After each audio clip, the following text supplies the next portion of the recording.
kita ngobrol santai ya. Jadi saya juga ingin mendengar sebetulnya dari kawan-kawan. Karena sebenarnya kalau ditanya soal pengalaman di PKS, Mas Ihya ya dan kawan-kawan lebih berpengalaman dibandingkan saya kan. Ya. Jadi pas ala zikri kuntum la ta'lamun, tanyakan kepada yang mengetahui jika kamu tidak mengetahui. Tapi hari ini saya mau sharing pengalaman saya, mungkin mindset yang menurut saya penting yang tadi sudah dipertajam oleh Mas Ihya. Selama di PKS sendiri pun saya merasakan teman-teman. Saya ini nggak ada kader yang malas. Saya ini nggak ada kader yang malas. Tadi saya rawat ya, tadi Mas selamat ya. Kemarin Ketua DPW dapat penghargaan DPW terbaik.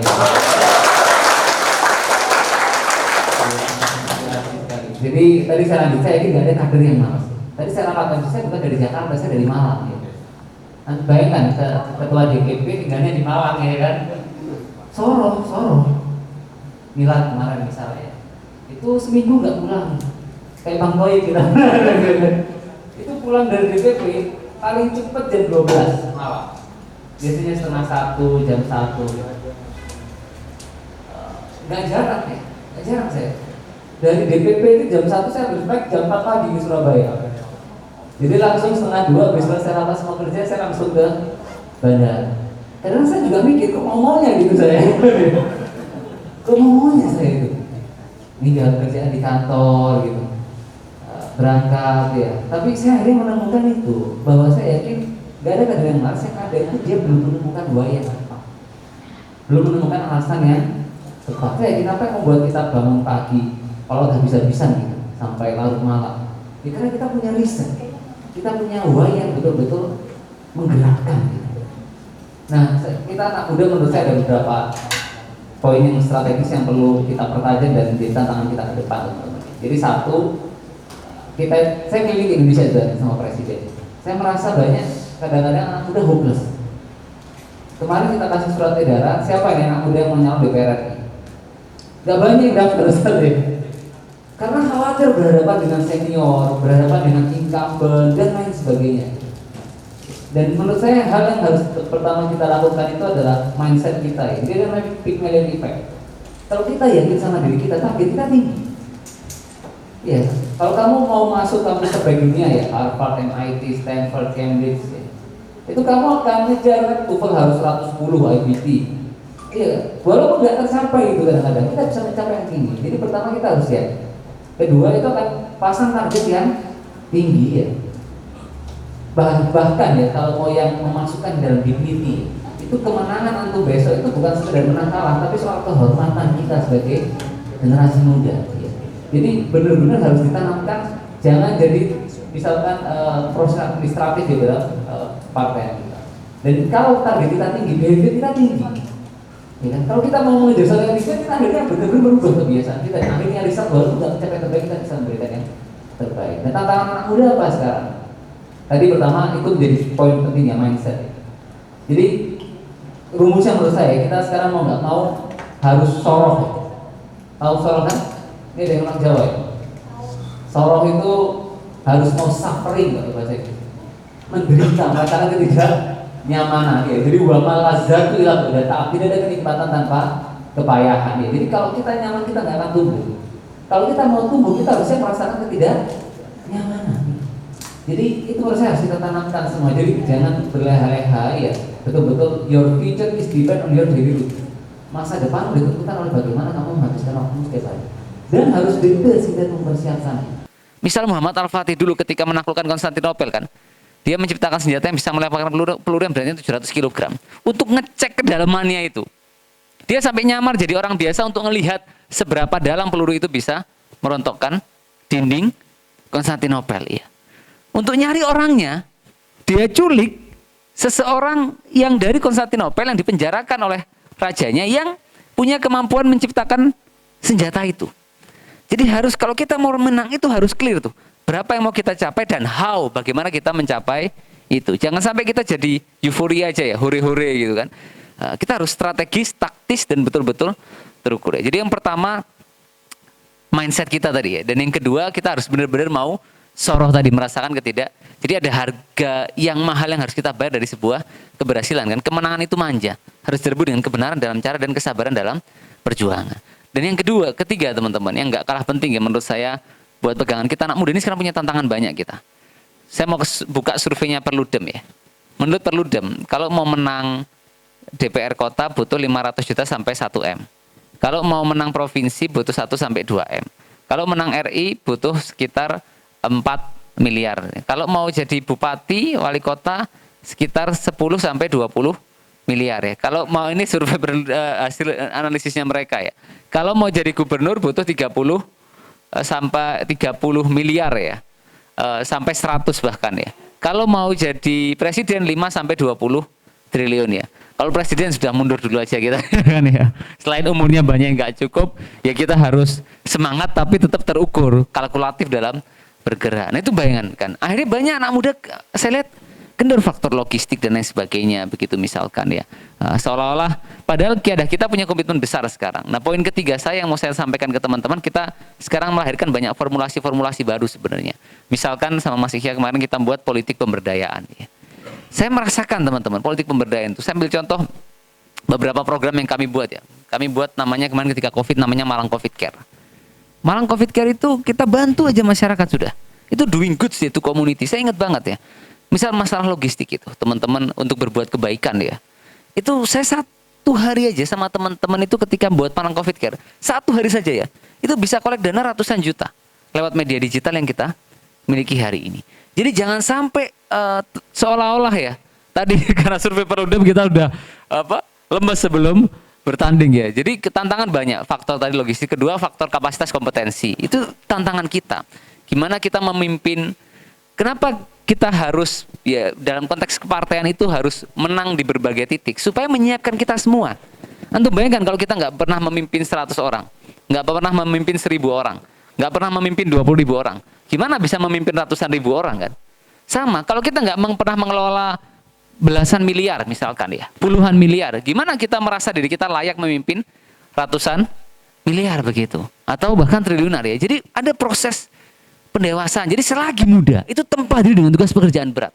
Tempa terus tanpa henti. Kadang kau akan terpukul, terpuruk, telak dan menyakitkan. Tapi berjalannya waktu, kau akan menyadari bahwa semua yang kau lalui itu membuatmu matang, kokoh, tenang, tangguh, membuatmu melompat jauh lebih tinggi, lebih dari yang kau dan orang-orang bayangkan. Jadi poin keempat saya ini adalah teman-teman fokus siapkan determinan penting dalam perpolitikan kita. Ya. Apa satu? Saya mau simplifikasi yaitu bargaining politik kita sebagai generasi muda. Kalau kita punya bargaining ya, itu berbagai peran-peran ke depan itu bisa kita optimalisasi. Apa saja? Satu tadi keilmuan ya. Teman-teman harus punya value proposition. Iya. Buat satu benar-benar kapasitas kompetensi yang mungkin tidak dimiliki oleh kader yang lain. Yang membuat kamu itu tidak bisa tergantikan.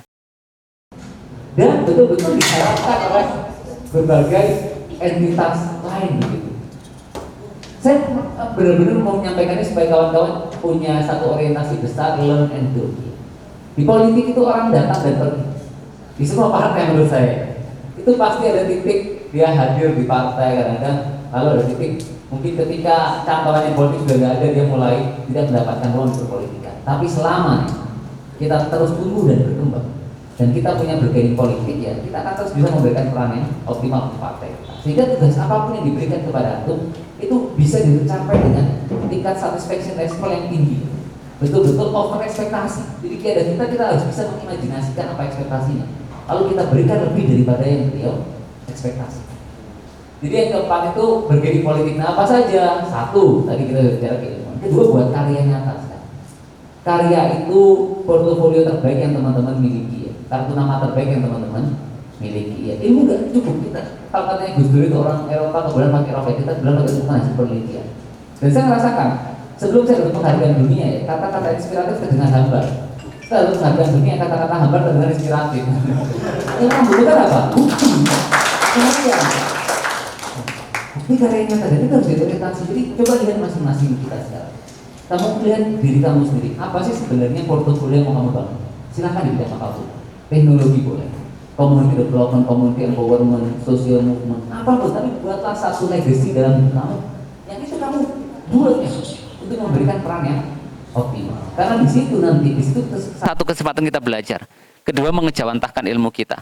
Dan yang ketiga, lewat portofolio itu kita pun akhirnya bisa melatih diri kita kan untuk membuat diri kita mampu menjalankan tugas-tugas yang lebih berat di kemudian hari. Saya ambil contoh teman-teman ya, saya buat namanya klinik asuransi sampah mungkin yang teman-teman ketahui ya. Bayangkan, nggak pernah kebayang tiba-tiba dikasih penghargaan Pangeran Charles. Saya tinggal di Malang, diundang makan malam 2 kali di Buckingham Palace sama Pangeran Charles ya. Itu saya nggak ceritakan betapa besar dan luar biasanya support yang diberikan kerajaan Inggris kepada saya ketika itu ya. Padahal saya tinggal di kota Malang, jauh dari hiruk-pikuk media dan ibu kota. Tiba-tiba John Kerry, Sekretaris Negara Amerika Serikat, apresiasi di Malaysia. Atau tiba-tiba Vladimir Putin ya, ngundang ngetes sore ketika itu. Nah, kenapa? Karena tadi kita buat sesuatu. Ya. Jadi poin keempat saya dalam konteks bergaining politik, selain kompetensi, teman-teman mulailah berpikir membuat sesuatu. Apapun silahkan ya. Saya ambil contoh satu tim saya. Dia buat kemarin namanya 1 Minute, sebuah social movement sederhana di bidang mental health ya. Ada dan lain sebagainya. Jadi tinggal kamu lihat apa potensi kamu, apa yang sesuatu yang kamu sukai dan apa yang dibutuhkan orang. What the world needs ya, apa yang masyarakat butuhkan. Nah dari portofolio itu akhirnya pun nanti bisa menjadi, coba lihat Anies Baswedan dikenal dengan turun tangannya kan di awal.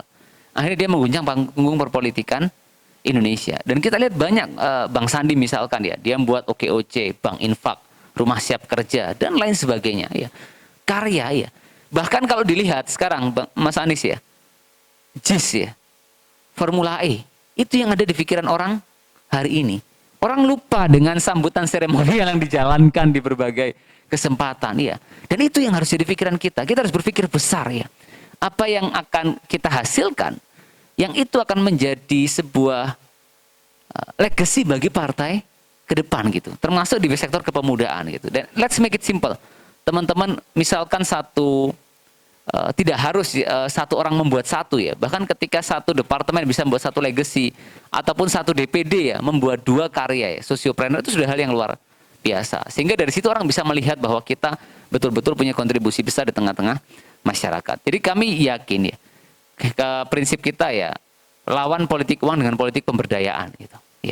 Jadi ada sebuah keyakinan besar bahwa Indonesia itu sekarang memasuki sebuah era baru, di mana nilai-nilai penghormatan bukan lagi sekedar diberikan kepada mereka yang punya kesejahteraan finansial, tapi diberikan kepada generasi muda yang punya ide, gagasan, dan kepedulian. Dan yang kelima yang tidak kalah penting yang tadi Mas Ihya sampaikan ya, waktu kita itu singkat sekarang. Ya. Kalau dihitung mungkin tidak lebih dari 18 bulan ya, 18 lebih sedikit ya, 20 bulan kurang lebih waktu kita menuju pemenangan ya. Jadi nah itu harus jadi kesadaran kita bersama. Tahu bedanya siput sama mobil Formula One? Untuk menempuh 400 meter ya, siput butuh waktu 37 jam. Tapi mobil Formula One 9 detik. Kita mungkin punya cita-cita, tapi pertanyaannya seberapa cepat kita mencapainya. Jadi tentukan apa yang mau kamu capai, lalu kerahkan semua sumber daya untuk mencapai dalam tempo singkatnya. Dan kita harus jadi makhluk yang tangguh teman-teman. Pasti nanti menghadapi ya, dihina, dicaci, dimaki dengan sangat sadis kan. Bahkan oleh orang-orang yang belum memulai sesuatu gitu. Iya, diremehkan gitu ya. Saya sudah kenyang merasakan itu. Even saya ketua DPP ya kan ya. Sudah penghargaan dunia. Itu sering sekali pasti dan nggak ada habisnya. That's fine ya. Memang harus begitu, yang kita harus lakukan itu memberikan bukti sebenarnya. Ya. Dan itu tugas teman-teman sekarang dan ke depan. Jadi saya yang sampaikan, waktu kamu berbuat sesuatu nanti, kamu kampanye, kamu mau mendorong satu anak muda menjadi caleg, kamu buat sebuah karya, buat inovasi ya, itu pasti akan menghadapi banyak tantangan. Satu tadi dihina, dicaci dengan sangat sadis. Iya, jangan khawatir, kamu nggak sendiri, saya sudah kenyang merasakan itu. Saya sudah saksikan itu dalamnya orang-orang yang punya karya yang mengagumkan, mereka dihina dengan sangat menyakitkan. Iya. Tapi mereka menjadi manusia level 2 yang tidak peduli dengan hinaan itu, kebal dengan cacian itu, dan mereka mengubah hinaan, cacian, makian itu menjadi motivasi yang membuat mereka belajar, bekerja, berjuang, berkorban 2, 3, 4 kali lipat lebih keras. Sampai akhirnya mereka menghasilkan sebuah karya yang mempesona dan membungkam orang-orang meremehkan mereka. Ya. Jadi saya itu termasuk orang yang bodoh amat sebetulnya. Bodoh amat itu bukan berarti nggak peduli ya, tapi peduli pada hal yang pantas kita pedulikan. Karena secara sadar nggak sadar kamu meletakkan prioritas di pikiran kamu. Ada yang meletakkan penilaian orang di atas, persepsi orang di atas, sehingga dia mengorbankan legacy, karya, prestasi yang dia mau hasilkan. Jadi bekerja keraslah, sampai orang yang menghinamu tanya, Mas ada lowongan kerja nggak gitu ya. Jadi ya itu penting buat teman-teman ya. Nanti menghadapi apa lagi? Kegagalan. That's fine ya. Saya pernah ikut satu program di Amerika, di California University ya. Stepnya panjang. Dari Indonesia saya harus ke Thailand. Menang di Thailand saya ke Kamboja. Menang di Kamboja baru saya masuk ke 20 besar di California. Masuk lagi 8 besar saya lolos. Sampai situ saya dapat People Choice Award, tapi kalah sebenarnya, saya nggak dapat yang utama. Di voting di semua audiens saya menang, dipilih. Tapi juri nggak pilih saya ya. Itu saya stressful burnout ya. Jadi yang awalnya saya sudah extend 3 hari mau jalan-jalan, akhirnya saya stay di hotel kerja. Saya cuma kunjungi Facebook, Google, saya kembali ke hotel. Tapi di tahun itu saya dapat akhirnya menang di Jepang Takeda Foundation, lalu menang di Siemens Stiftung di Jerman, Boehringer Ingelheim di Jerman dan lain sebagainya. Jadi apa yang mau saya sampaikan ke teman-teman? Success is going from failure to failure without loss of spirit. Ya, success is not final, failure is not fatal. Dan nanti kamu akan hadapi itu, hinaan lalu kegagalan. Sudah ada yang pernah syahid nyalek kan di sini? Ada ya? Ya, that's fine ya. Yang penting kita belajar dari itu dan setiap kita kalah, apa yang kita lakukan? Celebrating the failure. Tanya sama diri kita, apa keberhasilan yang senilai dengan kegagalan itu? Ya. Dan yang kedua, tanya sama diri kita atau katakan ya, what if, bagaimana jika kegagalan itu adalah satu-satunya jalan yang harus kita lalui untuk mencapai titik terbaik dalam kehidupan kita. Dan mungkin poin yang berikutnya penting buat kawan-kawan semua yang menurut saya perlu juga kita perlu, saya yakin begini. Some people, banyak orang mengubah prinsip mereka demi partainya. Sebagian memilih mengubah partai demi prinsipnya. Sehingga saya punya satu hipotesa besar bahwa partai itu adalah akumulasi dari orang-orang di dalamnya untuk terus melahirkan sebuah perubahannya. Nah, yang saya mau tekankan ke teman-teman semua adalah orang sering tanya sama saya, Gamal, kamu nggak bisa dikasih support berbagai tokoh dunia. Satu hal yang saya tanamkan dalam diri keluarga dan orang yang saya pimpin ya. Kalau kita sempurnakan niat, maka Allah akan sempurnakan pertolongannya. Kalau akhirat yang kita tuju, maka dunia akan datang dalam keadaan tunduk. Jadi orang yang percaya diri itu bukanlah orang yang yakin pada kemampuannya, tapi orang yang yakin bahwa Allah itu bersamanya. Iya, jadi barang siapa menjadikan Allah keterpesonaannya, maka dia akan mempesona bagi semua mata. Oleh karena itu tetaplah menjadi pejalan dalam jalan-jalan kebaikan. Karena jalan kebaikan adalah jalan Allah, sehingga dia yang berjalan dalam jalan kebaikan sesungguhnya sedang berjalan bersama Allah. Dan ini era kita teman-teman semua ya. Jadi sekarang tren dunia itu namanya millennial takeover. Anak-anak muda mengambil alih kepemimpinan. Ada namanya gerontokrasi. Gerontokrasi itu ketika pemerintah dan badan pemerintahan dipimpin oleh orang-orang yang berusia lanjut usia ya. Sehingga sekarang tren dunia millennial takeover. Mau lihat di Volodymyr Groisman di Ukraina itu. Dia usianya masih sangat muda, bahkan dilantik under 40 ya. Lalu Syekh Tamim bin Hamad Khalifah Ats-Tsani ya. Itu juga masih berusia sangat muda. Dan lain sebagainya. Ada tren termasuk anggota dewan ya. Misalkan di Inggris ada namanya Maria Black ya. Itu bahkan usia dia 19 tahun jadi anggota dewan. Dinobatkan sebagai anggota dewan termuda semenjak 1667. Di Australia ada namanya John. Disabilitas dan anak muda paling muda ya, 23 tahun dia menjadi anggota parlemen. Dan memang ini terdengar tidak enak, tapi saya mau sampaikan ke teman-teman ya. Ada 2 teori anak muda yang berhasil dalam politik ya. Yang pertama disebut sebagai Tafling, yang satunya lagi Princeling. Jadi Princeling itu ini survei bahwa anggota di India surveinya ya, anggota dewan yang di bawah 30 tahun semuanya adalah Princeling. Princeling itu karena kakek kita politisi misalkan, nenek kita politisi, ya, paman kita, bapak kita, ibu kita politisi, ya. Dan itu real memang. Princeling itu menjadi satu determinan penting dalam anak muda yang dia sukses dalam berpolitikan. Yang kedua namanya Tafling. Tafling itu apa? Dia menguasai gerakan mahasiswa, organisasi kepemudaan ya. Lalu sangat agresif ya. Walaupun tidak enak kalimatnya, tapi kalau dia ketemu good father ya bahasanya, dia akan jadi politisi. Itu yang buku katakan. Tapi saya yakin ada namanya irresistible young politician. Jadi irresistible young politician itu kamu terlalu menarik untuk ditolak gitu. Ya. Dan sekarang kenapa 2024 momentum kita, kiadah kita memberikan afirmasi 15% ya. Saya kumpulkan datanya, hanya ada 9 negara di dunia yang memiliki regulasi yang memberikan kuota khusus untuk generasi muda. Dan kita PKS itu menjadi partai pertama yang membuat sebuah regulasi di Indonesia yang memberikan kuota khusus untuk generasi muda. Gitu. Jadi itu satu komitmen besar kiadah yang diberikan kepada kita. Tapi itu harus dijawab. Jangan juga anak muda minta karpet merah gitu. Iya, minta karpet merah itu sudah dikasih kuota, terus mencari banyak excuse ya, termasuk minta dipermudah berbagai hal. Ya sudah ada kuota, itu harus kita jawab sebetulnya. Ya. Tunjukkan bahwa kita itu layak dan kebijakan itu worth it untuk diberikan kepada kita. Jangan jadi bumerang gitu. Jangan jadi bumerang karena ada kuota itu akhirnya akumulasi suara partai menjadi lebih kecil. Karena akumulasi suara anak muda misalkan tidak powerful. Dan itu menjadi tantangan kita di 2024 besok. Bagaimana kita semua itu bekerja sama bukan dalam konteks pribadi sebenarnya ya, tapi dalam konteks meloloskan ya anak-anak muda dalam konteks parlemen, termasuk melakukan regenerasi politik yang optimal di Partai Keadilan Sejahtera. Dan saya punya satu optimisme besar ya, bahwa sekarang dengan adanya peningkatan jumlah zilenial dan milenial, ditambah pertumbuhan penetrasi teknologi informasi yang optimal. Lalu ketiga, kesadaran generasi muda hari ini ya. Jadi 2024 itu era kita, momentum kita, dan saatnya ya kita perebut kemenangan. Satu mungkin poin terakhir dari saya buat kawan-kawan semua ya, yang semoga ini jadi bisa menjadi pegangan kita bersama kawan-kawan. Jadi keberhasilan kemenangan itu kan manja, harus direbut dengan kebenaran dalam cara dan kesabaran dalam perjuangan ya. Banyak partai memiliki uang lebih daripada yang kita punya kan. Ya.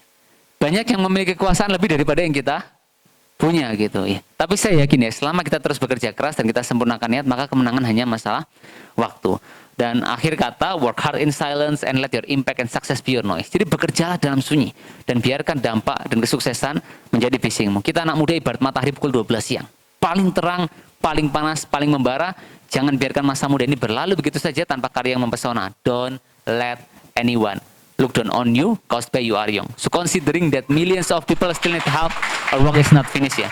Jadi tugas kita bukan sekedar memenangkan kontestasi politik, tapi juga menginspirasi generasi muda untuk berpolitik dengan santun, bijak, dan berkarakter. Terima kasih, kupas-kupas buah manggis. Puas nggak puas, waktunya habis ya. Burung Cendrawasih dari Irian.